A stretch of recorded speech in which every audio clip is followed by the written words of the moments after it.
शांति। 25 जुलाई 2022 की साकार मुरली से होमवर्क। आज की मुरली से हम लक्ष्य लेंगे पतित भ्रष्टाचारी से पावन श्रेष्ठाचारी बनकर स्वयं को राजाई का तिलक देना है। तो स्वयं को राजाई का तिलक स्वयं देना है। इसके लिए आज हम रिफ्लेक्शन करेंगे। श्रेष्ठाचारी की विशेषताएं मेरे जीवन में कहाँ तक आई हैं, श्रेष्ठाचारी का यथार्थ अर्थ समझकर उसका स्वरूप मैं कहाँ तक बनी हूँ।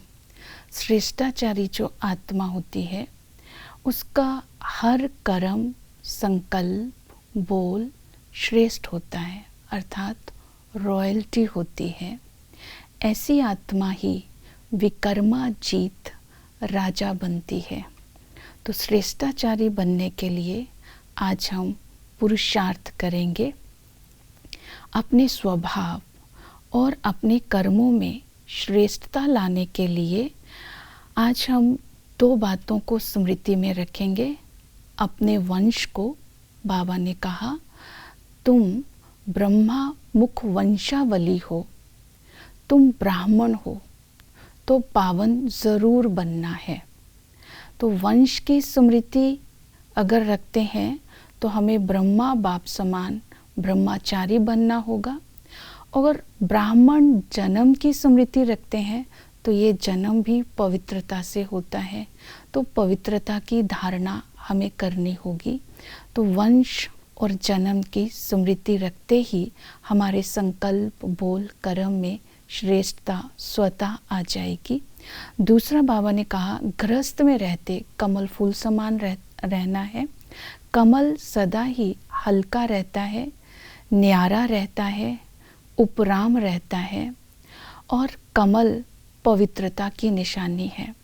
तो इसके लिए कमल की विशेषताएं अपने अंदर चेक करनी है। हम लौकिक और अलौकिक संबंध में आते कितना न्यारे रहते हैं और बाबा की याद से कितना हल्का रहते हैं। और इसके साथ साथ संकल्प, बोल, कर्म में पवित्रता कहाँ तक रहती है, ये सारा दिन अटेंशन देंगे। और बाबा ने तीसरी विशेषता बताई श्रेष्ठाचारी के लिए कि तुम्हें पवित्र बन करके पवित्र दुनिया का मालिक बनना है। तो पवित्रता में हमारा स्वभाव भी आ जाएगा और हमारे कर्म भी आ जाएंगे। तो मनसा वाचा कर्म के साथ साथ संबंध संपर्क में पवित्रता अर्थात रियलिटी और रॉयल्टी, इसकी अटेंशन देंगे जो जिसका आधार है सत्यता। विकर्माजीत बनने के लिए स्वराज्य अधिकारी बनना होगा। अगर स्वराज्य अधिकारी अर्थात इंद्रिय जीत, जो इंद्रिय जीत होगा वो विकर्माजीत होगा। तो हमारी सूक्ष्म और स्थूल कर्म इंद्रियों को मैं कितना अपने ऑर्डर परमान चलाती हूँ, इसका रिजल्ट होगा मैं स्वयं भी संतुष्ट रहूँगी और मेरे से दूसरे भी संतुष्ट रहेंगे। स्वराज्य अधिकारी के साथ साथ विकर्माजीत बनने के लिए हमें अभिमान को जीतना होगा, मैंपन से मुक्त होना होगा। तो इस सारा दिन स्मृति रखेंगे करण करावन हार करा रहा है। तो इस तरह अभिमान से मुक्त रहेंगे। विकर्माजीत बनने के लिए बाबा ने कहा याद का बंधन, अगर याद का कंगन का बंधन बांधना होगा और याद के बंधन में बंधेंगे तो हमारे संकल्प, बोल, कर्म सभी श्रेष्ठ होते जाएंगे।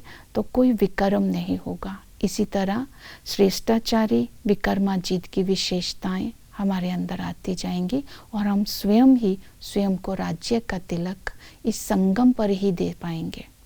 ओम शांति।